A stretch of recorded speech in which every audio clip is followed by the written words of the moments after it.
differential system of equity that near about where the countries are really critical for you, your equity in those projects remains high, and whoever wants to come in as a partner, I mean, they understand that the lead nation will have to be India. Our entire thought process of doing this sort of what we call development partnership. So this was the development partnership part of the assignment.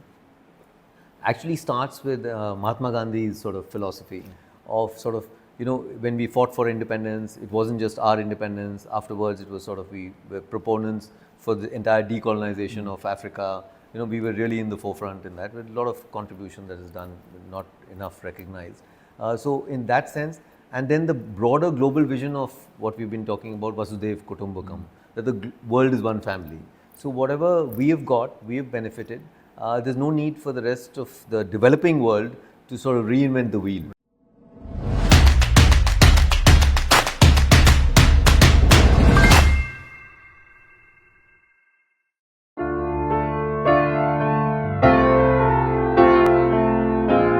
Morning everyone, and welcome to the next episode of Dabble Dialogues. I'm delighted to have as my guest today Ambassador Rahul Chhabra, a close friend, colleague.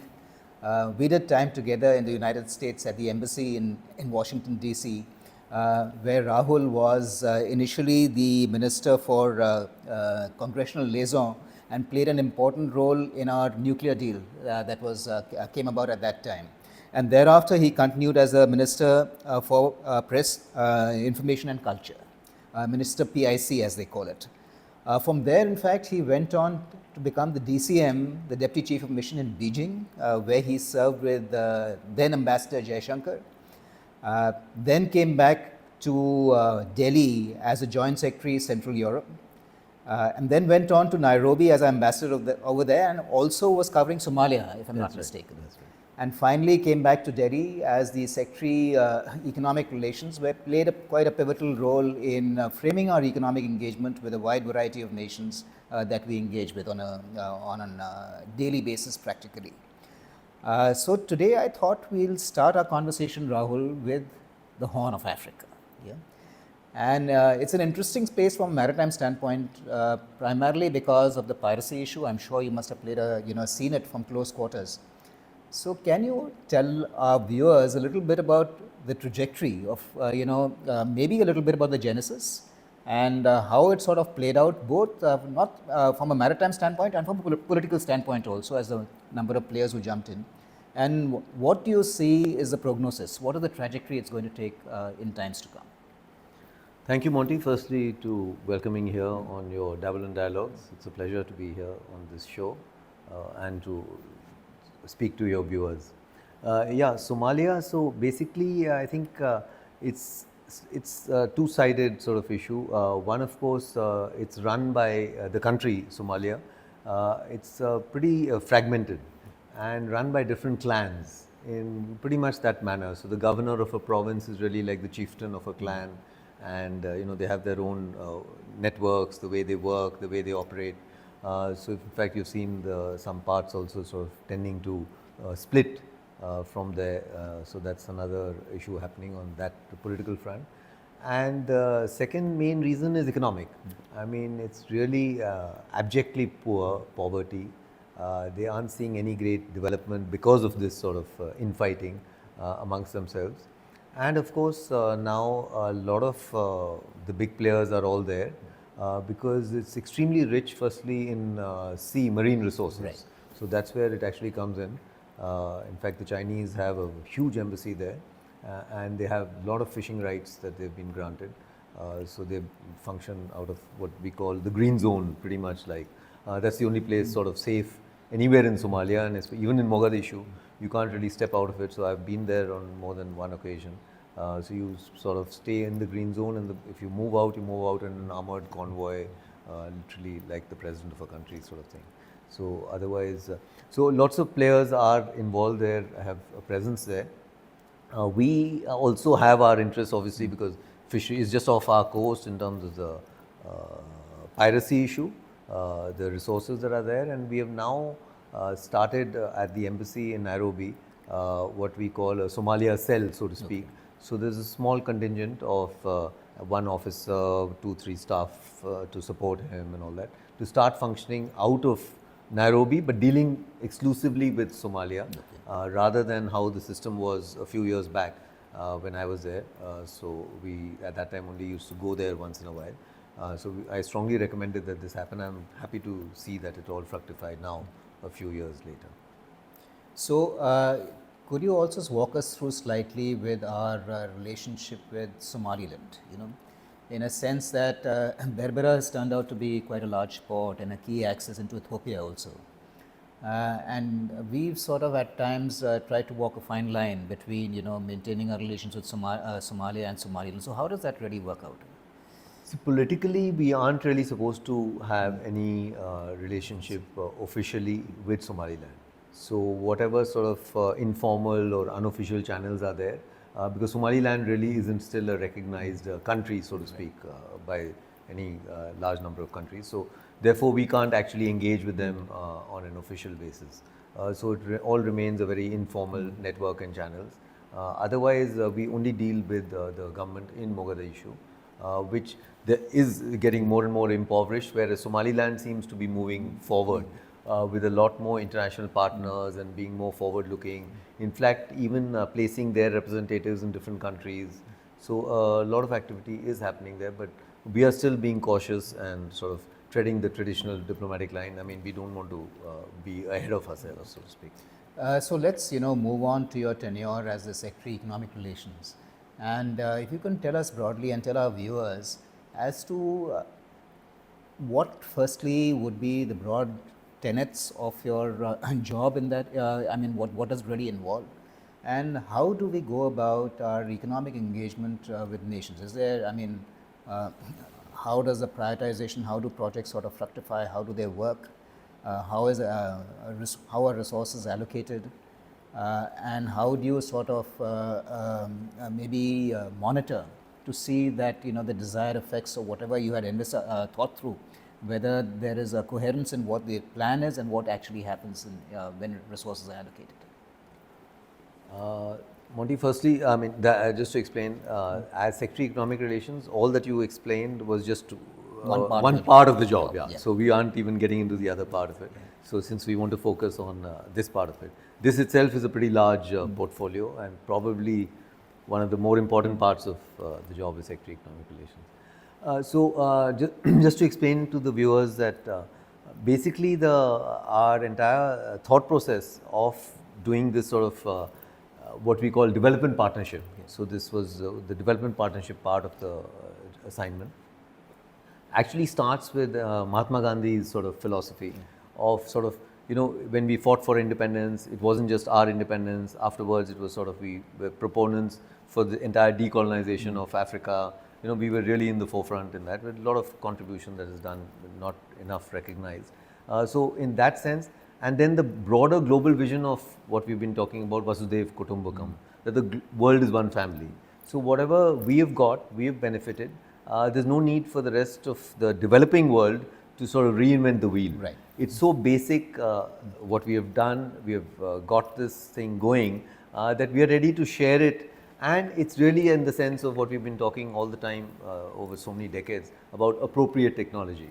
You know, it's what is appropriate for those levels of living, those conditions on the ground. It'll fit ideally from that point of view, other than you can't really import, you know, German, French technology into those systems, or even into our systems is difficult. So, you know, those are much more underdeveloped countries. So in that sense, there are many features to this development partnership program. It starts, the largest part is what is called lines of credit. Okay. So that is given out. It's over $30 billion. It's a lot of money for a poor country like us, or poor or developing country like us. Out of which about 20 billion have just been given out in the last 10, 12 years. Okay. And before that another 10 billion was there. So 30 billion is the portfolio. And these are given at extremely concessional rates of interest, ranging from 0.5% to 1.5%. Is there a grant element also in this? This itself being at 0.5% over 30 years with a moratorium of another 5 years, it's virtually considered almost like a grant. So there is that. We'll come to the other grant thing separately. So this is actually a line of credit. It is expected to be paid back in that period and all that. So this is a large part, out of which this 30 billion, which is out, 20 billion I told you recently in the last 10, 12 years. Out of the 20 billion, the largest beneficiary is Bangladesh. The other one is probably Nepal has got a lot, Sri Lanka has got a lot. So the neighboring countries are getting the bulk of it. the bulk of it, the bulk of it. But there's enough that goes off to Africa. There's entirely a dedicated $10 billion just for Africa. It's not been fully used.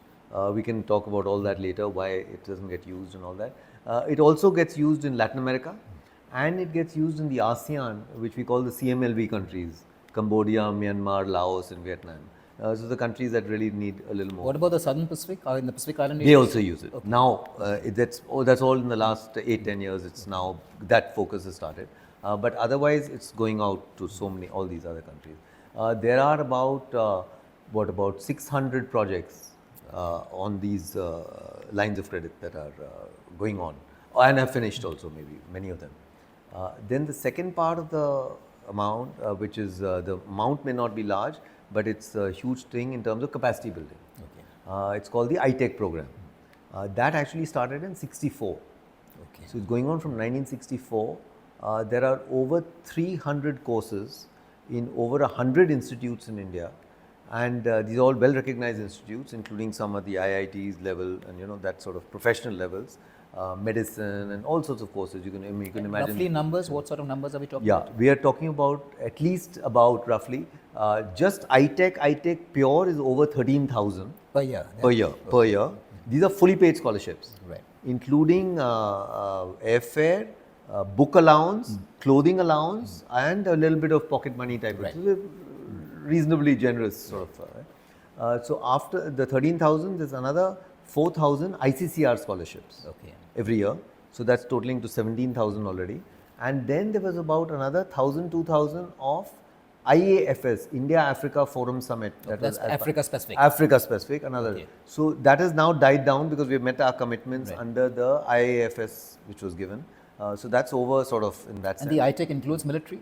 ITEC includes military, which is roughly about 2,000 in that 13,000, which is now, and the military is just sort of picking up now. And so that is the large chunk of the training, and going out again, that goes out to over 160 countries. Boy, so you can imagine what the spread and the goodwill it generates, and people come back with a positive feeling about the country, obviously where you've trained, where you've got your sort of upgraded your skills. So these are very positive, the ITEC training program. Then we come to the third aspect, which is called, which you were mentioning, the grant sort of element of it, which is, if there's a natural disaster or there's a fire or whatever, we immediately rush aid to that. Humanitarian HADR programs, as they call, disaster relief and humanitarian aid. So there's a big chunk going all the time. That of course depends on as things are evolving. So that can't be predicted how much there is. And the last sort of large element to divide it is cultural heritage renovation. Okay. Mosques in Afghanistan or in Maldives, Buddhist temples in Vietnam, Cambodia, the Angkor Wat, the Hindu temples, Sri Lanka, across the region and going even further. There's a lot of cultural heritage because of our expertise in that sort of preservation and renovation work. We are asked by other countries to help them for that. So that's the broad element. Yeah, so let me jump in on two aspects. One is you in fact already highlighted.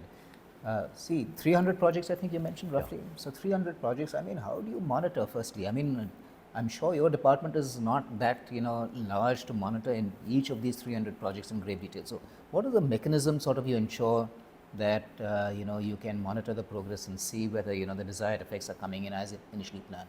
And the second issue I thought is that you mentioned about low offtake in certain countries. Why is that when the terms and conditions seem to be pretty good? Why is the offtake low? Yeah. Very good questions, Monty, but as expected, I would know, you would catch these points. Yeah, we'll do the second one first. Yes. Getting the project, the money is there. Yeah. It's available. It's announced. So it's publicly announced. So everybody knows that there is, 500 million or 1 billion or 10 billion for Africa. So these figures are all known. I mean, I don't know if you've ever served in those countries. I have served over 5-6 years in Africa. so I've been a bit there. Their capability to complete the formalities to just get this money, it doesn't exist. So can we handhold them for this process? We do. We actually 1% of the project value is given as upfront grant element to actually help you make the project. Okay. But again, it's not the money. They don't have the human resources to do it. So, and then of course you get into other issues which we have now sort of, because then you get into cartelization, some Indian companies who know the system sort of try to use the system, get the funding, then you don't really have the right sort of projects. The local government may not be so much invested in that project because they've been led to believe that this one project will go through and all that, which is not true and not how it works. So therefore we have done away with all that thing. So we more insist on the local involvement because only then they have that hands-on sort of, they are the ones who want that project.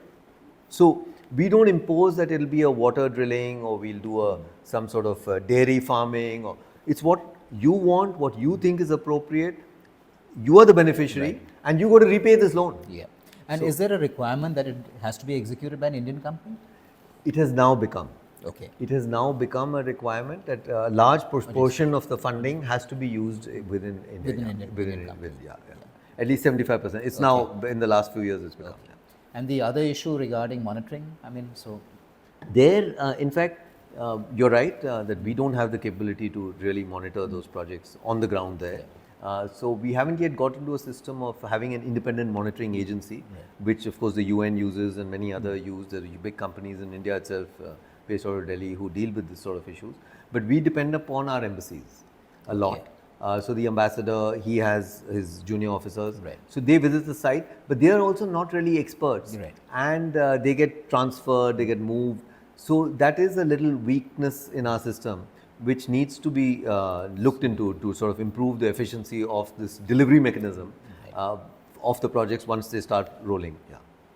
Then maybe, I mean, just going back slightly, is that when you have it's a fixed pie, as you said, 30 billion that is spread across all these years, and every year maybe a certain amount of allocation takes place. The allocation of resource, when you do it, and deciding, where does it go, how does that process work? It's a multitude of factors, obviously. There's not just one. The first thing will of course start with the geopolitical importance of the country. So that's why I said Bangladesh was important, Sri Lanka. So it's obvious that it's in the neighborhood first. So it is an important area. So if it's a clash vis-a-vis this country, vis-a-vis a country in some other continent, obviously this one will sort of get priority in that sense. But then you can't turn down the other one, So then you see how you can balance that in that sense. Then it's also in terms of, have we already done 3 railway projects? Are they just asking for a 4th? What is the logic of why do they want another one? And so you look at that. And that year's funding availability. Then is there going to be really their president or prime minister coming in? Because if their leadership is coming in, it gets linked to this. So that leader will want to sign off on a document. Or maybe our leadership is visiting that country. So they would like to sort of give them this positive feeling about the visit. So there are all these sort of factors which come together before the allocation is actually done. The other issue is that, as also again going on to an offshoot of the same question, that when resources are limited and demands are sometimes exceed what the resources available, is there a move to sort of collaborate with other countries also and coordinate? Firstly, I mean, there are 2 ways of doing it. Either you coordinate and you say that so that you sort of deconflict in a sense. That's one way of going about it. Or the other is joint projects, joint funding. We put in money together and we say that why don't we stand up this together? Are we thinking on either of these 2 directions? We were not till quite recently. Again, I can use the Kenya example where I was able to convince the ministry and push them a bit to sort of look at exactly what, like you mentioned. But there, we always felt that India's goodwill in the neighborhood, in Africa. I mean, India carries a certain image, very soft, benevolent. So you don't want to lose that with some sort of hard money power coming in. The different emotions and all that attached when you say India. So are you ready to dilute that? But then, as you said, we don't bring that much on the table, and there is this conflict of resources. I mean, there's only that much that you can do. So rather than lose the project to another geopolitical competitor, there was this sort of coalition called like-minded countries. Okay. So like-minded countries, but then how far do you want? Excuse me. These countries were more interested in sort of a little bit of areas of defense and getting into those areas with that sort of funding, not the sort of projects that we were doing. That was education, maternal health, women's welfare. Right. So we were doing whatever the local Right. government wanted. But when these countries come in, they're more hard-nosed and they have their own strategic implications. So we have to see and balance how far we can go with them, with this like-minded coalition, which as things develop, maybe we could look at it. It is one option that's available on the table. Yeah, so maybe we can develop a system where, I fully understand that you can have a differential system of equity that, near about where the countries are really critical for you, your equity in those projects remains high. And whoever wants to come in as a partner, I mean, they understand that the lead nation will have to be India in that case. Yeah. And as you go further and further out, then maybe you can reverse this. And be ready to give up your leadership. Exactly. Yeah. So it will require an evolution, it will require a lot of talk, discussion, a little more open-mindedness. Until now, there was a complete blanket, there was no question about it. So as I said, it was just 4 or 5 years back that we were able to at least open the debate, talk about it, and as I said, I was able to push them to allow me to attend meetings of this like-minded country. Because otherwise, I said, look, we don't even know what these countries are talking about. We're not part of that grouping? So there's never a yes or a no, unfortunately, from headquarters. So it's a little bit each. It's quite fuzzy, is it? It's a little fuzzy area. Nobody wants to sort of go into it too much. So you go there on your own sort of initiative, the ambassador, and if you want to take that step forward and attend it. So I'm not aware of whether it's been clarified clearly that you can go up till which point, how far. These things take time to evolve. It's not really. And I think the other advantage of collaborating is that each nation plays to its strengths. So if our strength lies in human resources, someone else's strength lies in technology, third country lies in production or in execution projects. So each comes in with their strengths, so that your conversion from capital into substantial engagement, that becomes slightly more efficient. So you're right. There have now been a little bit more movement. Like I can like Japan. I mean, Japan is giving the funding. India is trying to implement the projects. Similarly, there was something else with maybe even USAID. Now, of course, it's President Trump, it's surviving wind up. But USAID was giving the funding, and many of the countries, neighboring countries, Africa and those people would come to India on training programs, but paid for by USAID. But they knew that there was no point in flying them all the way to the US or something. India would give them just the right type of training at 1/10 the cost, a fraction of the cost. So they were these models that were developing and had started coming into play. So Rahul, I think we've covered a lot of ground today, and I think any last thoughts you might have on this as to any advice on way to proceed or that you might have? No, as you mentioned, I think one sort of slight weakness in the system was the monitoring part, and that's important for us because the monitoring is the one that will ensure repatriation of the money. Because finally it's taxpayer money which goes out from India. And it sets a good example if the person is obviously invested in the project, he returns money. So that monitoring is that weakness that we need to get out of. Otherwise, I think the spread is quite large. We have included new territories, we have included new projects. In fact, during COVID, it was great in demand, this entire program. We actually had doctors and nurses being trained on this iTech platform by video, by means of this sort of audio-visual means, virtually. And there was great demand for it. Lots of people, hundreds of people were sitting at the other end, listening to Indian doctors and nurses and to practices. It's because the whole system of everybody knew about iTech, so it is now called e-iTech. And we put this out, and people gained a lot because at the time, everything was locked down, there was no ocean, but this system was working. So people understand and appreciate that we do have that sort of experience, and we're ready to share. So people are ready to accept it. So I think we need to just build on it. We aren't able to probably still generate that much of branding. Again, that's another weak point, that we need to actually brand the product so that people actually talk more about it.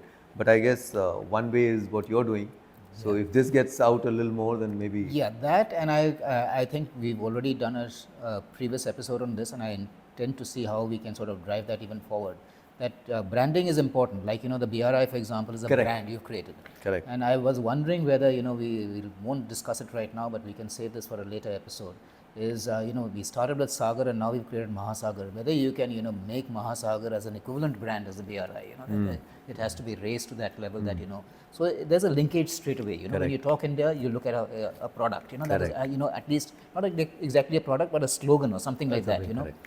And I think if you sort of map what all is happening and rebrand it all under a common sort of architecture. Exactly. And then, of course, you can implement a monitoring mechanism, all that will follow from there, a structure, a policy behind it. Then I think you will be able to, it's all about conversion of, resources into influence. Exactly. So you want to maximize that to the greatest possible Exactly. extent. That's right. So that being said, Rahul, thanks again. Thanks you. for taking your time out. And yeah, one more thing I forgot to mention is Rahul is very much on the lecture circuit. So just finished his talk at the War College, which went off very well, and was with the Army War College just prior to that, and does that even in various universities overseas. Thank you for taking the time out again. Yeah. Thank you, Marty.